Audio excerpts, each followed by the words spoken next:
Your future? That's a joke, Dad said before smashing my laptop over my head 2 days before my final thesis. You don't deserve a future. You're just a leech. Mom laughed. They had no idea what I was about to do next. You know, there are moments in life that just shatter everything you thought you knew, moments so brutal they become a permanent scar. For me, that moment came 2 days before my graduate thesis was due when my own father smashed my laptop against my skull. Blood ran down my temple as my mother stood in the corner, laughing. 18 months of my life, 18 months of relentless work, literally shattered on the floor. My dad stood over me, his face a mask of contorted rage. Your future, he spat, and the words still echo. That's a joke. You don't deserve a future. You're just a leech. I never, in my wildest dreams, imagined that pursuing an education would end like this. See, I grew up in Millbrook, a small industrial town where the factory whistle was more reliable than any clock. Our little two-bedroom house, with its peeling paint, was a constant reminder of what my father, Harold Thompson, called realistic priorities. He'd worked at the steel mill for 27 years. His hands were calloused, his scowl permanent, the proud badges of what he considered real work. Education? That was frivolous, a luxury for people too soft to earn an honest living.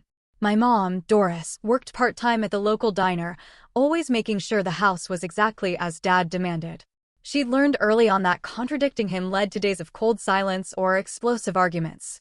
So, she became his echo, reinforcing his opinions to avoid becoming a target. Sometimes, she'd even join in his mockery of my academic interests, her nervous laughter a desperate shield. Then there was my older brother, Frank, the golden child. He dropped out of high school his junior year to work alongside Dad at the mill. Now that's a real Thompson. Dad would proudly announce at family gatherings, clapping Frank on the shoulder. None of that book nonsense, just honest work. Frank soaked it all in, mirroring Dad perfectly. By 20, he had his own apartment, a steady paycheck, the absolute pinnacle of success in their eyes. But me? From a young age, I just loved to learn. Words fascinated me, numbers held secrets I desperately wanted to unravel. I'd lose track of time doing science experiments in the kitchen until Dad would storm in, demanding I stop wasting food on foolishness. My third-grade teacher, Mrs. Sanderson, was the first to notice. Allison has remarkable analytical skills, she told my parents during a conference they only attended because it was mandatory. Dad just stared at the wall, Mom nodded politely, and they both forgot her words before we even reached the parking lot. By 5th grade, I won the district spelling bee. The local paper printed a small article with my photo. I was beaming, clutching my certificate, surrounded by beaming parents, but mine never showed. Had to work overtime, Dad claimed. Later, I overheard him telling Frank it was ridiculous to celebrate knowing how to spell words any normal person could just look up. In 7th grade, my science project on water quality earned state recognition. The principal called home personally. Mom answered, saying that's nice, in the exact same tone she used for the weather forecast.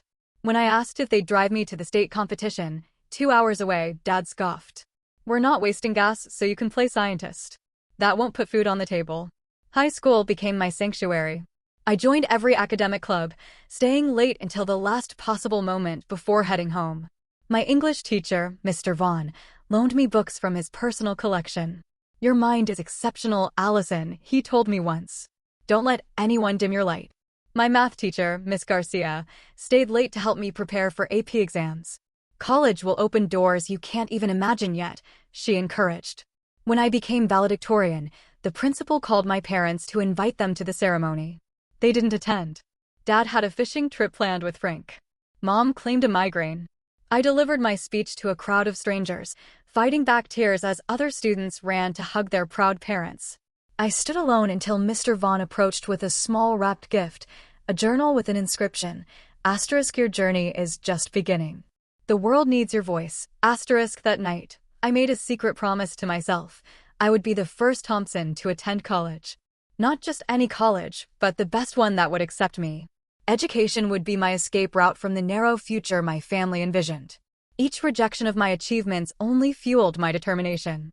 Each dismissive comment became another brick in the foundation of my resolve. I applied for scholarships in secret, used school computers for applications, created a special email, and convinced a teacher to be my contact so mail wouldn't come to the house. While my classmates shared their acceptance letters with supportive families, I hid mine under a loose floorboard beneath my bed, taking them out at night to reread by flashlight, my fingers tracing the embossed university logos like treasure maps to another life. The day I graduated high school, amidst family celebrations, Dad just asked, "So, you start at the mill next week, right?" When I finally gathered the courage to tell them about my full scholarship to State University, the silence lasted 10 excruciating seconds. Then Dad threw his plate against the wall. "So, you think you're too good for honest work? Too good for your family? Books and theories don't feed people, Allison. Real work does." Mom just stared at her lap while Frank laughed. "Always knew you were weird." That night, I packed what little I owned. I knew the bridge I was crossing was burning behind me. Yet, despite the fear twisting in my stomach, each item I placed in my suitcase felt like reclaiming a piece of myself they'd never even recognized existed. My first day of college orientation felt like stepping onto another planet. Families helped unload cars packed with dorm supplies, mothers fussing over bed arrangements, fathers assembling furniture. I arrived alone on a Greyhound bus with one suitcase and a backpack. The scholarship covered tuition, room, and board, but nothing else. No spending money, no laptop, no extra clothes. "Your parents coming later?" my roommate Jasmine asked, her own mother organizing their closet, her father setting up a mini fridge. "They had to work," I lied. It was the first of many lies I'd tell over the next 4 years. The truth was just too complicated, too painful to explain to these strangers whose parents hugged them goodbye with tears and proud smiles. That first semester was the hardest adjustment. Without a laptop, I spent hours in the computer lab, typing papers while others worked comfortably from their rooms. Financial aid helped me find a work-study position in the cafeteria, but the hours were limited. The pay barely covered essentials. So I found a second job, waiting tables at a diner near campus, working nights and weekends, all while trying to maintain the GPA required for my scholarship. 3 weeks into October, my carefully constructed budget collapsed. I developed strep throat. The clinic visit and antibiotics depleted my meager savings. With nowhere else to turn, I swallowed my pride and called home. Mom answered, her voice immediately guarded. "Is everything okay?" she asked, which I knew meant, "Are you finally giving up this college nonsense? I'm a little short on money this month," I explained. "I got sick and had some medical expenses. I was wondering if maybe I could borrow just $100 until my next paycheck." The silence stretched. Then Dad grabbed the phone. "Money problems already? Welcome to the real world, college girl. Maybe now you'll understand what actual responsibility feels like." He hung up without another word. That night, I slept in my car for the first time, unable to cover both my medication and my portion of dorm utilities. Jasmine had family visiting, so I made excuses about staying with a friend. For 2 weeks, I alternated between the back seat of my 15-year-old Honda and the 24-hour campus library, showering in the gym before classes. Nobody noticed. I became invisible, just another tired student among thousands. By Thanksgiving, most students went home. I picked up extra shifts at the diner, earning double pay, plus generous tips from customers who felt sorry for the poor college girl working on the holiday. With those funds, I secured a tiny studio apartment off campus. It was in a questionable neighborhood, but it was mine. Despite these hardships, I excelled academically. My professors noticed my work ethic and intellectual curiosity. Dr. Louis, my intro to psychology professor, became the first of several mentors. After I submitted a paper analyzing the psychological impacts of economic insecurity on family dynamics, she asked me to stay after class. "This analysis shows remarkable insight," she said. "Have you considered majoring in psychology?" That conversation opened a new path. Psychology offered a framework to understand my own experiences. The more I studied family systems, attachment theory, and resilience, the more I recognized patterns in my own upbringing. Knowledge became more than escape. It became healing. By sophomore year, I had settled into a punishing but sustainable routine. Classes in the morning, library study sessions in the afternoon, work shifts in the evening, and homework late into the night. I survived on ramen noodles, free campus event food, and the occasional meal a professor would buy me during academic discussions. I learned to find the buildings with the best heating in winter and the best air conditioning in summer to minimize my apartment utility bills. Junior year brought a research assistant position that paid better than my service jobs. Professor Harrington selected me from dozens of applicants based on my academic performance. Your perspective on socioeconomic factors in family psychology is unusually nuanced, he explained. Most students your age have only theoretical understanding of these issues. If only he knew how personally I understood them. Each theory I studied illuminated another aspect of my family dynamics. Each research paper I read gave me language for experiences I had previously only felt. By senior year, I had found my academic passion, studying how family environments impact educational achievement and psychological development. The irony wasn't lost on me that my own family had become my greatest case study. I graduated summa cum laude with departmental honors. Several professors encouraged me to apply for graduate programs, offering glowing recommendations. When my graduate school acceptance letter arrived, along with a teaching assistantship that would cover most expenses, I felt utterly vindicated. I had proven myself, despite every obstacle. In a moment of optimistic weakness, I called home with the news. Mom answered, sounding older than I remembered. I got accepted to the graduate program at State, I said, trying to keep the pride from my voice. Full funding and a teaching position. Oh, she paused. So, more school then. When do you plan to get a real job, Allison? This was a real job, Mom. I'll be teaching and doing research. Dad must have been listening on the extension because his voice suddenly cut in. So, the perpetual student continues to avoid growing up. Some of us have been working real jobs since we were 16, but I guess that's beneath the professor wannabe. I ended the call shortly after, reminding myself why I had limited contact with them to begin with. Yet, some childish part of me had still hoped for approval, for acknowledgement that what I had accomplished was worthwhile. That hope now seemed as naive as expecting water from a stone. With graduate school ahead, I needed affordable housing. The teaching stipend covered basics, but barely. After calculating costs, I made a difficult decision. I would rent a small apartment in my hometown, 20 minutes from campus. The rent was significantly cheaper than university area housing, and I could manage the commute. I told myself it was purely financial, but perhaps some part of me still yearned for the family connection I'd never truly had. Graduate school intensified everything. Coursework was more demanding, expectations higher, competition fiercer. Yet, for the first time, I felt truly in my element. My undergraduate struggles had prepared me for this pressure in ways my more privileged classmates were just beginning to understand. My focus narrowed to family psychology, specifically the impact of parental attitudes toward education on children's academic achievement and self-concept. Each research paper I wrote circled this theme, examining it from different theoretical angles. My professors noted the unusual depth of my analysis. Most students your age approach these topics theoretically, Dr. Westfield commented on one of my papers. Your work shows a remarkably nuanced understanding of the lived experience. If only she knew how personal this research was to me. Every statistical correlation I studied reflected moments from my own childhood. Every case study contained echoes of my own story. I was simultaneously the researcher and the subject, though I kept this duality carefully hidden behind academic language. 3 months into the program, my carefully balanced budget collapsed when my car needed major repairs.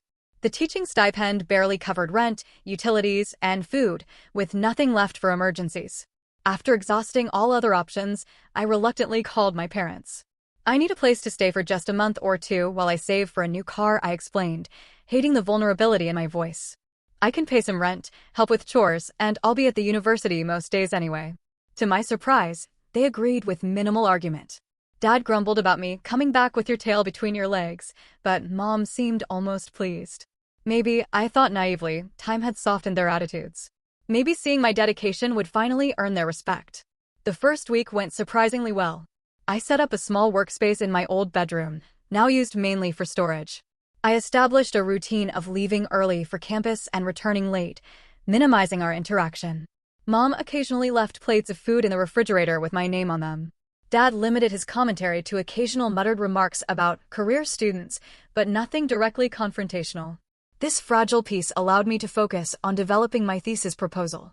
The topic had evolved naturally: educational resilience in first-generation college students, family dynamics, and psychological coping mechanisms. My thesis committee approved it enthusiastically, noting its potential contributions. Dr. Westfield agreed to be my primary advisor, providing crucial guidance. The initial research phase went smoothly. I conducted literature reviews, designed survey instruments, and obtained IRB approval. I scheduled interviews with 21st-generation college students, carefully selecting participants whose experiences would provide diverse perspectives. Each interview lasted 2 to 3 hours, yielding rich qualitative data that both validated and complicated my initial hypothesis. But as the work intensified, so did the tensions at home. What began as subtle digs escalated into daily commentary on my obsession with schoolwork and questions about when I would join the real world. Dad took particular issue with my laptop, which represented everything he despised about intellectual pursuits. Staring at that screen all day will rot your brain, he'd announce, deliberately turning the television to maximum volume whenever I was working. People who type for a living are just pretending to work. Mom adopted her familiar pattern of passive reinforcement. Your father just wants what's best for you, she'd say after particularly harsh comments. Maybe a nice office job would be better than all the stress. Simpler. Simpler, as if I wanted simple. As if I hadn't spent my entire life fighting to escape simple. My brother Frank began dropping by more frequently, always when I was deep in concentration. He'd barge into my room without knocking, ask pointless questions, or remind me of family obligations I'd supposedly forgotten. Each interruption cost valuable time and mental energy as I struggled to regain my focus. Sleep became a luxury I could rarely afford. I began working through the nights when the house was quiet, catching a few hours of rest in the early morning before heading to campus. The physical and mental exhaustion accumulated, but my determination only grew stronger.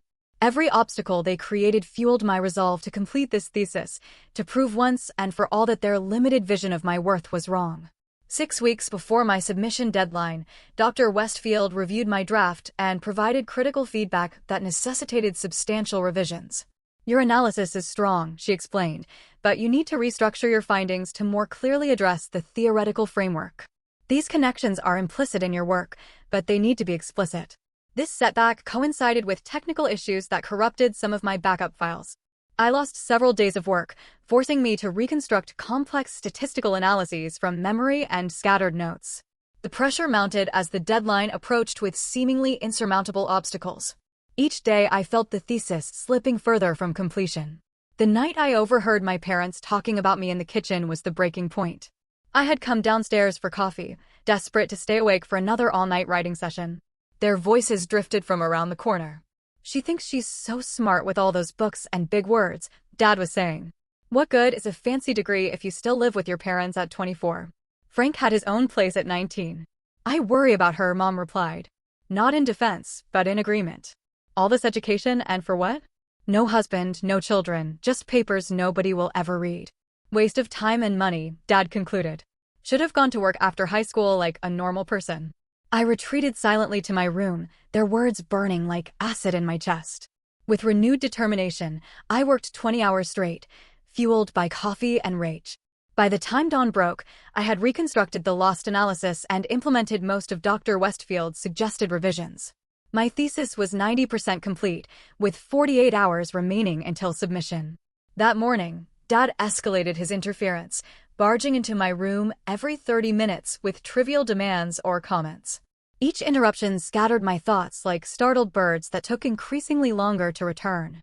Mom contributed by insisting I take breaks to eat meals I didn't want or help with household tasks that suddenly couldn't wait. Your thesis will still be there tomorrow, she said dismissively when I explained the deadline. Family comes first. The final 24 hours became a battle of wills. I had retreated to the dining room table, the only space with adequate room for my reference materials. Dad deliberately turned on the television in the adjacent living room, switching to a sports channel at maximum volume. When I asked him to lower it, he launched into a tirade about ungrateful children and his house, his rules. I worked through the night, completing the final revisions as sunlight began filtering through the curtains. Just formatting and one last proofread remained. The submission deadline was noon. I was exhausted, but triumphant, knowing I had overcome every obstacle they had placed in my path. The thesis was good, not just adequate, but genuinely insightful work that made meaningful contributions to my field. For the first time in weeks, I allowed myself to feel a glimmer of pride. That was when Dad entered the dining room, coffee mug in hand, and everything changed forever. The morning of my thesis submission day dawned with a deceptive calm. Birds chirped, sunlight filtered through the cheap blinds. I'd been awake for nearly 36 hours straight, sustained by black coffee and sheer determination. My eyes burned, but a sense of accomplishment overshadowed the exhaustion. Just a few more hours and 18 months of work would culminate in my thesis submission. The house was quiet as I tiptoed to the kitchen for my fifth coffee refill. The digital clock on the microwave showed 7:30 a.m., less than 5 hours until the noon deadline. I just needed to complete the final proofread, format the references, and prepare the submission package. Barring disaster, I would finish with time to spare. I had set up my workspace on the dining room table the previous evening after Dad commandeered the living room for a basketball game at full volume. My references and notes were spread in careful piles. My laptop, an aging model I'd purchased secondhand with my teaching stipend, hummed steadily. The first sign of trouble came at 7:30 a.m. when Dad emerged from his bedroom. Normally, he didn't wake until after 8 on his days off. His early appearance immediately set off warning bells. He stood in the kitchen doorway, observing my work with narrowed eyes. "Still playing student, I see," he commented, his voice carrying that familiar tone of dismissal. "Normal people are heading to work right about now." I bit back the retort. Asterisk, just a few more hours. Don't engage. Don't give him an excuse. Asterisk, good morning, Dad, I said instead, keeping my voice neutral. I'll be done soon. My submission is due at noon. He grunted, moving to the coffee maker. Submission. Fancy word for homework. When I was your age, I was already supporting a family. The familiar comparison hung in the air. I had heard some version of this statement hundreds of times. Today, it barely registered as I continued reviewing my methodology section. Mom appeared next, her hair still in curlers. She surveyed the dining room table with pursed lips. "All these papers everywhere," she commented. "We need to set the table for breakfast." "I just need a few more hours," I explained, trying to keep the desperation from my voice. "This is due today. It's the culmination of 2 years of work." "Work?" Dad scoffed from the kitchen. "Typing is not work. Try carrying steel beams in 100-degree heat. That is work." Mom placed her hand on my shoulder in what might have appeared supportive to an outside observer, but I recognized the subtle pressure in her fingers. "Surely you can take a short break for family breakfast. We hardly see you anymore." The irony of the statement was not lost on me. For weeks, they had complained about my presence, about my laptop, about my papers cluttering their space. Now, suddenly, family togetherness was a priority, precisely when my deadline loomed largest. "I really cannot stop right now," I said firmly. "The formatting is extremely precise, and I need to concentrate." Dad appeared in the doorway, coffee mug gripped tightly. "Your mother asked you to clear the table for breakfast." It was not a request. The dangerous edge in his voice was one I recognized from childhood, a tone that preceded punishments and explosive anger. Still, I couldn't yield. Not today. Not with everything at stake. "I'll eat later," I offered as compromise. "You and Mom can use the kitchen counter. I just need to finish this." His face darkened. "Ungrateful. That's what education does. Makes kids think they're too good for family meals. Too important to follow house rules." Mom interjected with her usual peacekeeping attempt. "Harold, let her finish her school project. She can join us after." But her words lacked conviction, and we all knew it. Dad slammed his mug down, coffee sloshing over the rim. "Project. She's 24 years old, playing with school projects while real adults work for a living." I tried to tune out his voice, focusing intently on my screen. Asterisk, just keep working. Don't engage. Asterisk, every minute of distraction was a minute lost, and the deadline was immovable. At 9:30, Frank arrived unannounced. His visits had become suspiciously frequent during my thesis completion phase, always timed to periods of intense concentration. He burst through the front door without knocking, his booming voice shattering my focus. "Family breakfast. Mom told me you were cooking, Dad," he announced, dropping his keys loudly on the counter. He peered over my shoulder at my laptop. "Still writing that paper? Thought you'd be done by now." "Thesis," I corrected automatically. "And yes, I am finishing it today." Frank laughed. "Thesis, paper, homework, whatever. Same thing, right? Hey, did I tell you guys I got that promotion at the mill? Supervisor. Full benefits, pension, the works." Dad beamed with the pride he had never once directed toward my achievements. "That's my boy. Real work, real rewards. None of this degree nonsense that never ends." The contrast was so stark, so painful, that I had to physically restrain myself from reacting.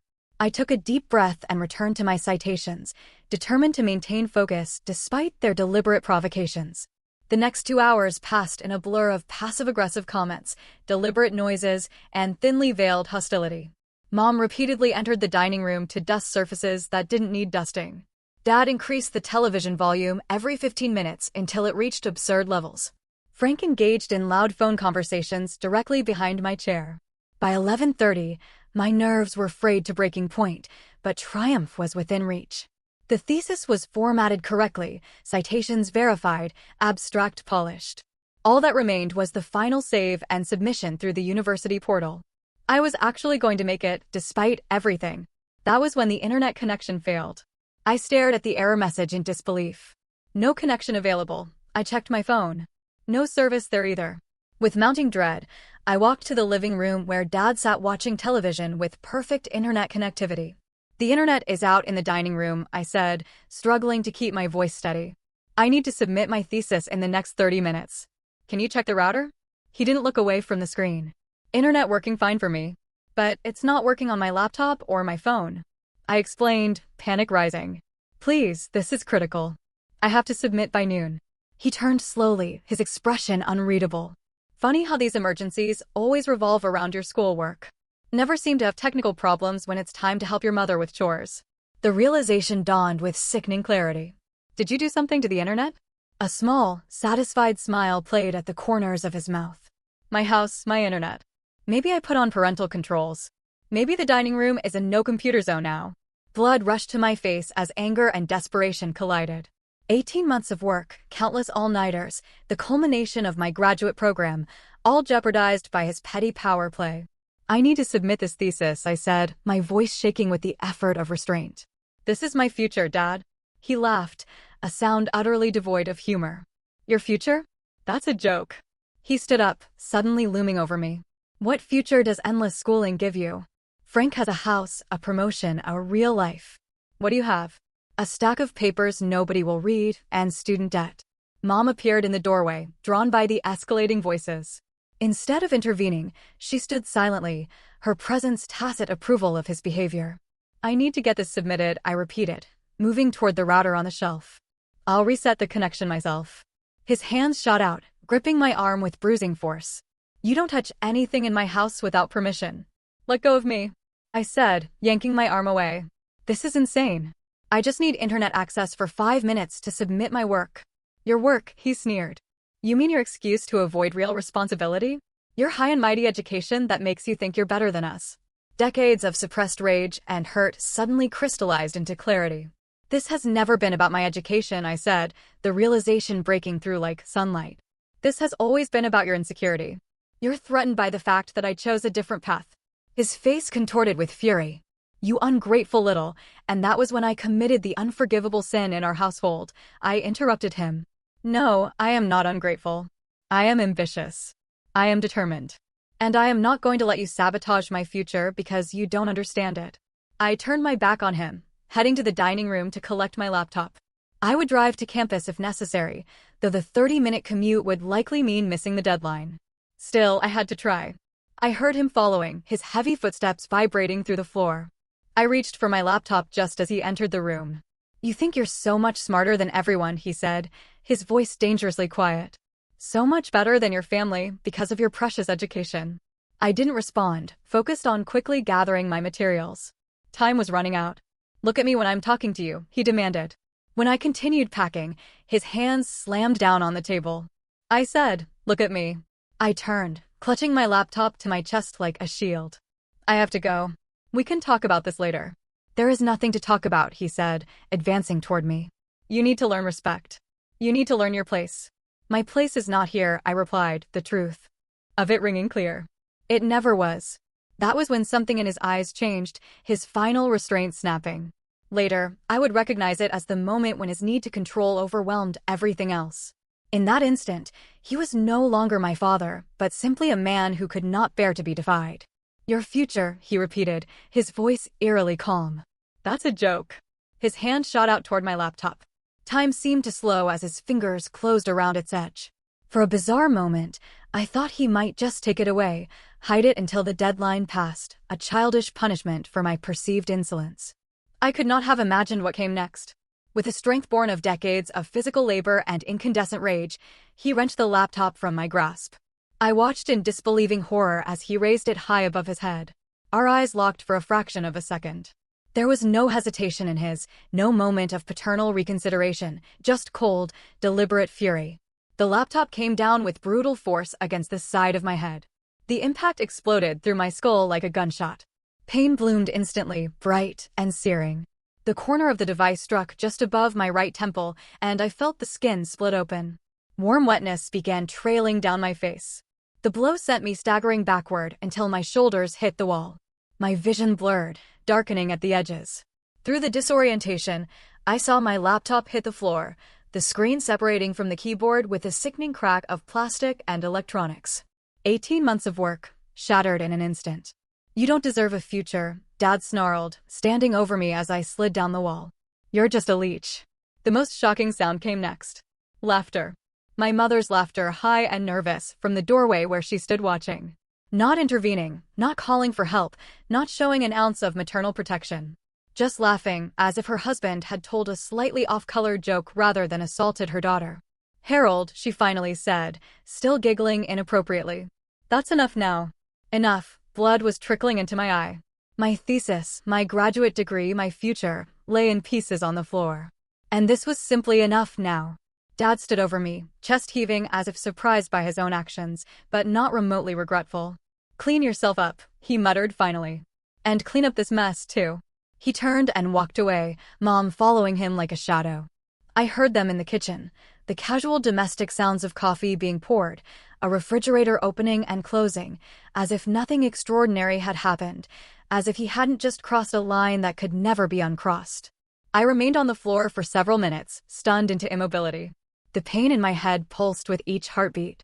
When I finally touched my temple, my fingers came away red with blood. The cut was deep enough that I would likely need stitches. More immediately concerning was the nausea and dizziness that suggested a possible concussion. With trembling hands, I gathered the broken pieces of my laptop. The screen hung by a single wire, the case cracked, fragments of plastic scattered across the floor. I tried pressing the power button, but there was no response. Not even a flicker of life. The machine that contained my entire academic career was dead. My thesis, the deadline, panic shot through me, temporarily overriding the physical pain. I needed to retrieve my data somehow. There had to be a way. I stumbled to the bathroom, needing to assess the damage to my head before anything else. The mirror revealed a gash about an inch long above my right temple, still bleeding freely. My eye was already beginning to swell, and tomorrow would showcase an impressive bruise. I pressed a clean washcloth against the wound, applying pressure to slow the bleeding. Concussion symptoms were setting in stronger now. The bathroom light seemed painfully bright, and when I moved my head too quickly, the room spun alarmingly. I knew I should probably go to an emergency room, but the thesis deadline loomed larger than my physical well-being. Noon. It was already past 11. Less than an hour remained.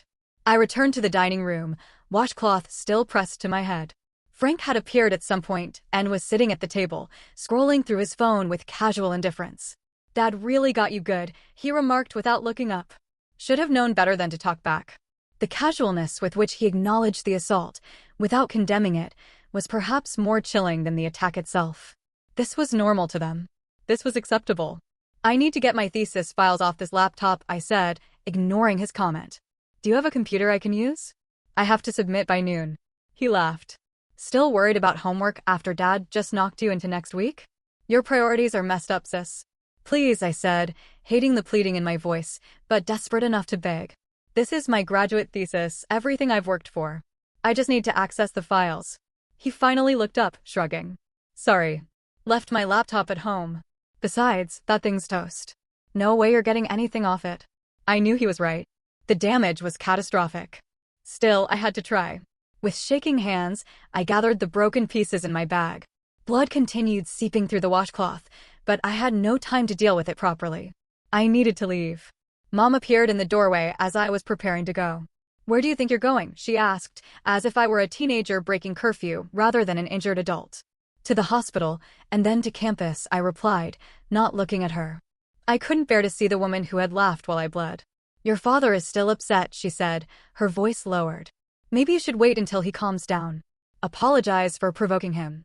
The absurdity of her suggestion struck me like a second blow. Apologize for what? For pursuing education? For expecting basic human respect? For having my skull split open by my own father? I am not apologizing, I said, my voice steady despite everything. And I am not staying here another minute. Don't be dramatic, Allison, she sighed. It was just a little argument that got out of hand. Family disagreements happen. This was not a disagreement, Mom. This was assault. Her face hardened. Now you're just being ridiculous. Your father would never, he just did. I gestured to my bleeding head. Look at me. Look at what he did. She glanced at my injury with clinical detachment. You probably need a few stitches. I can drive you to the urgent care after lunch. After lunch? As if we were discussing a minor inconvenience rather than a traumatic attack. As if my thesis deadline and potentially my entire academic future were not evaporating with each passing minute. I am leaving, I repeated, gathering my belongings. And I am not coming back. Dad's voice boomed from the living room. If you walk out that door, don't bother coming back. Ungrateful children don't get second chances in this house. Mom gave me a look that somehow managed to be both pleading and accusatory. See what you've started. Just apologize and this will all blow over. In that moment, I saw with perfect clarity the dynamic that had shaped my entire life, the enabler and the aggressor, working in seamless tandem to maintain a system of control through fear and manipulation. I had been trying to escape it since childhood, but some lingering hope for parental love had kept me tethered to their toxic orbit. No more. Goodbye, Mom, I said quietly, moving past her toward the door. You'll regret this, she called after me. When your fancy education leaves you alone with no family, you'll regret choosing books over blood. I didn't respond. There was nothing left to say. With my broken laptop clutched against my chest and blood still trickling down my face, I walked out the front door into the blinding sunlight of a future suddenly unmoored from everything I had worked toward. The dizziness hit me hard as soon as I reached my car. Concussion symptoms were intensifying, making it difficult to focus. I sat behind the wheel, trying to organize my thoughts through the pain and disorientation. The thesis deadline. The head wound. The shattered laptop. Everything was falling apart simultaneously. I checked my phone. 11:40, no time to get to campus before the noon deadline. No way to recover my files from the destroyed computer. No option to request an extension without documentation. The culmination of my graduate work was slipping away while blood continued seeping through the washcloth pressed to my temple. For perhaps the first time in my life, I had no plan, no backup strategy, no clear path forward. I started the car anyway, pulling away from the house where I had endured 2 decades of systematic undermining and emotional abuse, culminating in this final, unforgivable act of violence. I had no destination in mind as I drove away, only the certainty that I could never return. Whatever came next, I would face it without the weight of their toxic expectations dragging me down. Blood might be thicker than water, but it was never meant to be spilled by the people who claim to love you. I drove aimlessly for 20 minutes, my thoughts scattered by pain and shock. Blood had soaked through the washcloth, and the throbbing in my head intensified with each passing minute. Eventually, I pulled into Riverside Park, an empty public space on a weekday morning. I parked under a shady oak tree and finally allowed myself to feel the full weight of what had happened. The tears came suddenly and violently. Great heaving sobs that seemed to originate from some primal place I had kept locked away for years. I cried for the little girl whose achievements were systematically dismissed. For the teenager who hid college acceptance letters like contraband. For the graduate student whose own father destroyed her work out of spite and insecurity. Most of all, I cried for the daughter who had spent a lifetime seeking approval from people fundamentally incapable of giving it. A sharp ping from my phone interrupted the breakdown. It was an email from Dr. Westfield, Allison. Noon deadline approaching. Please confirm submission status. Reality crashed back with brutal force. The thesis. The deadline. My entire academic future hanging in the balance. I checked the time. 11:52, 8 minutes remained, and I was sitting in a park with a head injury and a shattered laptop. It seemed hopeless. Then something shifted inside me. A strange calm descended, replacing the panic and despair. If my family had taught me anything, it was resilience in the face of impossible odds. I had been overcoming their obstacles my entire life. This was just one more barrier, albeit the most extreme. First things first, I found a clean tissue in my glove compartment and pressed it to my still bleeding temple. Then I typed a quick reply to Dr. Westfield, emergency situation. Heading to campus now. Please advise about late submission protocol. The response came almost immediately. What kind of emergency? Are you all right? I hesitated, then decided complete honesty was the only option. Physical injury requiring medical attention. Laptop destroyed. Cannot access thesis files. Will explain in person. I started the car and headed toward campus, driving slowly to accommodate my dizziness. My phone pinged again. Dr. Westfield had replied, "Go to University Health Services immediately. I will meet you there. Do not worry about the thesis right now." Her concern, so different from my family's reaction, brought fresh tears to my eyes. I followed her instructions, navigating carefully to the University Health Center. By the time I arrived, blood had soaked through the tissue and was trickling down my face again. The receptionist took one look at me and immediately ushered me into an examination room. The nurse who attended to me, a middle-aged woman named Linda with kind eyes and efficient hands, cleaned the wound while asking gentle questions. I found myself telling her the unvarnished truth. My father smashed my laptop against my head when I tried to submit my thesis, I said, the words sounding surreal even as I spoke them. Her hands stilled momentarily before resuming their work. "This injury is consistent with what you're describing," she said carefully. "I'm going to document everything thoroughly. The doctor will be in shortly to determine if you need stitches, and we'll need to assess you for concussion." "I have a thesis deadline," I explained, or had. It was noon. "Your health comes first," Linda said firmly. "Academic deadlines can be extended for medical emergencies. This absolutely qualifies." Dr. Westfield arrived while the doctor was examining me. She took one look at my injury and her professional composure cracked slightly. "Oh my God, Allison," she breathed. "What happened?" The doctor, who had just confirmed I had a mild concussion and needed 4 stitches, looked up. "Are you her professor?" Dr. Westfield nodded. "Thesis advisor. Your student has sustained a significant head injury," he explained. "Concussion protocols need to be followed. No screens, limited cognitive strain for at least 48 hours. Of course, she agreed immediately. "The deadline is completely waived. We can discuss extensions once she has recovered." While the doctor prepared to stitch my wound, Dr. Westfield pulled a chair beside the examination table. "Allison, the nurse mentioned something about your laptop being used as a weapon. Can you tell me what happened?" For the second time that day, I recounted the events leading to my injury. Dr. Westfield listened without interrupting, her expression growing increasingly concerned. When I finished, she took a deep breath. "First, your thesis is not lost," she said. "You sent me a draft 2 days ago, remember? We have that version at minimum." Relief flooded through me. In the chaos, I had forgotten about that email. "Second," she continued, "the university has protocols for situations like this. What happened to you is assault, and we need to report it. The campus police office is just next door. Would you be willing to speak with them after your medical treatment is complete?" I hesitated. Filing a police report against my own father seemed like crossing a line from which there could be no return. Then again, he had already crossed an irreversible line by attacking me. "Yes," I decided. "I will report it." The next few hours passed in a blur of medical procedures and official statements. The doctor stitched my wound, explaining concussion care guidelines. A campus police officer took my statement, photographed my injury, and documented the remains of my shattered laptop as evidence. The student services coordinator arranged emergency temporary housing in a graduate apartment complex, since returning to my parents' home was clearly not an option. Throughout it all, Dr. Westfield remained by my side, advocating on my behalf with various university departments. She helped me secure an emergency extension for my thesis submission and arranged for IT services to attempt data recovery from my damaged laptop. "The graduate school dean has approved a 2-week extension given the circumstances," she informed me as we sat in the student services office. "And the IT department believes they may be able to recover your files from the hard drive, which seems intact despite the external damage." "I don't know how to thank you," I said, overwhelmed by her support. "You don't need to thank me," she replied firmly. "This is what academic communities are supposed to do. Support each other. What happened to you is unconscionable, and ensuring you can complete your work despite it is the bare minimum we can offer."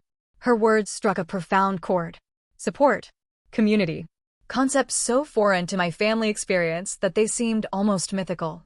Yet here they were, manifesting in practical assistance when I needed it most. By late afternoon, the immediate crisis had been addressed. My wound was treated, the police report filed, emergency housing secured, and academic accommodations arranged.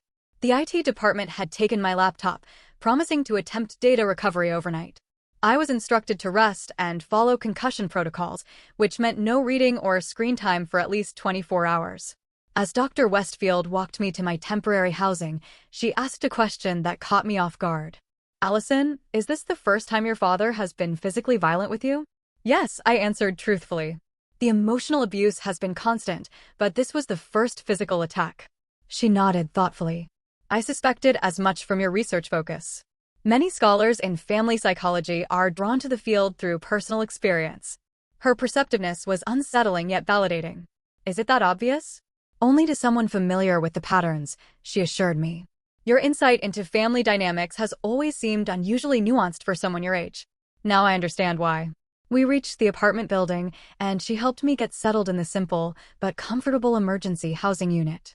Before leaving, she placed a business card on the counter. "This is the contact information for the University Counseling Center," she explained. "They have crisis counselors available 24/7. Please consider calling them. What you have experienced is traumatic, and processing it with professional support would be beneficial." After she left, I sat on the edge of the unfamiliar bed, physically and emotionally exhausted. The events of the day seemed dreamlike in their intensity and surrealism. My head throbbed despite the pain medication, and my thoughts kept circling back to the moment when metal and plastic crashed against bone, when blood ran down my face while my mother laughed. I picked up Dr. Westfield's card and the phone. Some burdens were too heavy to carry alone. The next morning, a knock at my door revealed a university IT technician holding a small external hard drive. "We were able to recover most of your files," he explained. The hard drive was remarkably intact, given the damage to the laptop. "We've transferred everything to this external drive." I accepted it with hands that trembled slightly from a combination of medication, exhaustion, and profound relief. "Thank you," I managed. "You have no idea what this means." "Just doing my job," he replied with a smile. "The tech department wishes you a speedy recovery." Once he left, I connected the drive to the loaner laptop provided by Student Services. There it was, my thesis intact, except for the final few edits I had made the morning of the incident. Compared to what could have been lost, this was a miracle. Despite the concussion protocols advising against screen time, I spent the next several hours completing the final formatting and revisions. My head pounded and my vision occasionally blurred, but determination overrode physical discomfort. By late afternoon, I submitted the completed thesis through the university online portal. The confirmation email arrived moments later. *thesis received. Submission recorded. Those 5 words represented victory over every obstacle my family had placed in my path. Despite their efforts to derail my education, despite the physical violence and emotional abuse, despite the destruction of my property and the injury to my person, I had succeeded. The thesis was submitted. The degree requirements would be fulfilled. The future they claimed I didn't deserve was still mine to claim. As I closed the laptop, a profound realization settled over me. The family that should have supported me had tried to destroy me instead. Yet, their very opposition had forged the resilience that allowed me to overcome the damage they inflicted. The ultimate rebellion against their negativity was not anger or retaliation, but success on my own terms. With that thought, I picked up the phone again, this time to call the university legal office about filing a restraining order. Some bridges needed to be not just crossed, but burned completely to prevent any possibility of return. My parents had made their choice. Now I was making mine. The physical healing began with 4 stitches above my right temple. The wound closed neatly, leaving a small scar that would fade but never completely disappear. In a way, it seemed fitting, a permanent, visible reminder of the moment that severed my final connection to my family of origin. The concussion symptoms persisted for nearly 3 weeks: headache, sensitivity to light, occasional dizziness, all gradually diminishing as my brain recovered from the trauma. University Health Services monitored my progress with weekly appointments, and the campus counseling center became a fixture in my routine, with twice-weekly sessions helping me process not just the assault, but the lifetime of emotional abuse that preceded it. My thesis defense was postponed by a month to accommodate my recovery. When the day finally arrived, I stood before my committee with a confidence born of surviving the worst and continuing anyway. The questions were challenging but fair. My responses clear and well-reasoned. At the conclusion, Dr. Westfield announced what I had scarcely dared to hope for: highest honors. Unanimous decision. Those words echoed in my mind as I walked across campus afterward. Highest honors, after everything I had not just succeeded, but excelled. The validation was sweet, but more important was the internal knowledge that I had persevered against extraordinary obstacles. No external recognition could match the strength I had discovered within myself. The restraining order against my parents was granted without contest. They didn't appear at the hearing, sending instead a brief statement through their lawyer claiming I had always been prone to exaggeration and attention-seeking behavior. The judge reviewed the medical records, police report, and photographs of my injury before declaring their response, concerning in its dismissiveness of documented assault. The order was approved for the maximum duration, with provisions for extension if necessary. As spring turned to summer, unexpected news arrived from the university. The department had an opening for a research assistant position that came with a modest stipend and campus housing for the upcoming academic year. Dr. Westfield had recommended me. Your thesis has attracted attention from several faculty members, she explained when I met with her to discuss the opportunity.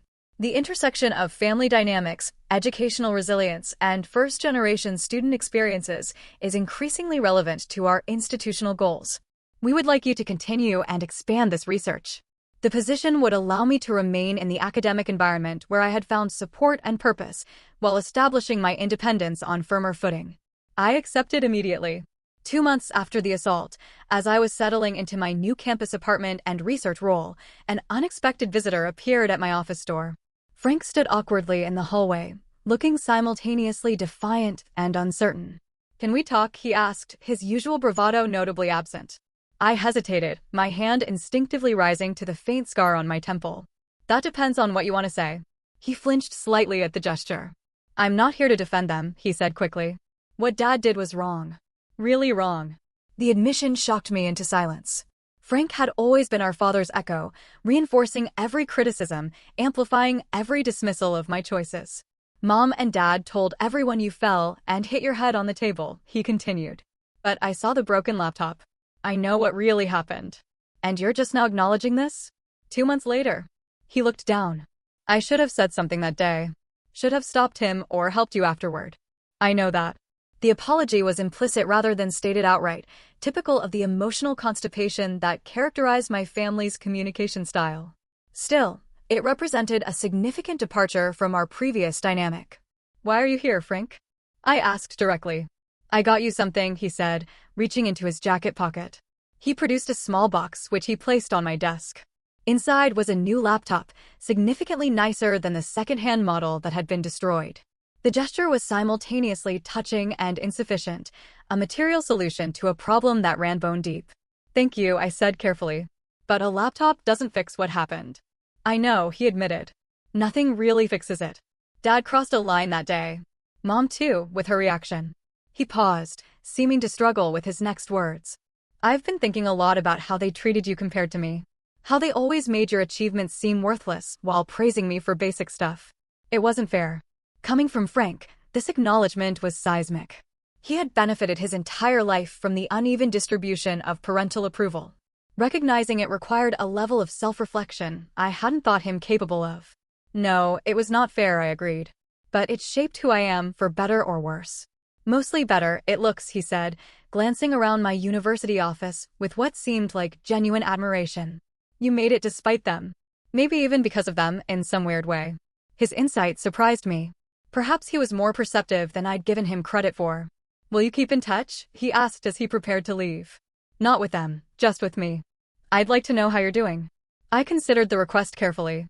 Frank had been complicit in the family dynamic that culminated in violence, but he was also a product of that environment, shaped by the same forces that had nearly broken me.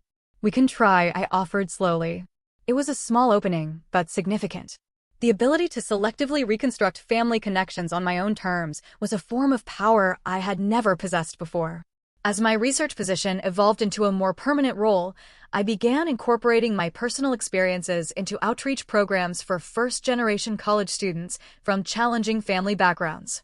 Without sharing the specific trauma, I could connect with students facing similar obstacles: parental disapproval, lack of support, active undermining of educational goals. Family resistance to your education often says more about their insecurities than your choices, I would tell these students. Your pursuit of knowledge threatens the status quo, challenges their worldview, and sometimes highlights opportunities they never had or choices they regret not making. This framework helped many students depersonalize the opposition they faced, to see it as a systemic issue rather than a personal failure. The ability to transform my painful experiences into support for others became the most unexpected gift of my journey. 1 year after the assault, I received an invitation to present my research at a national conference on educational equity.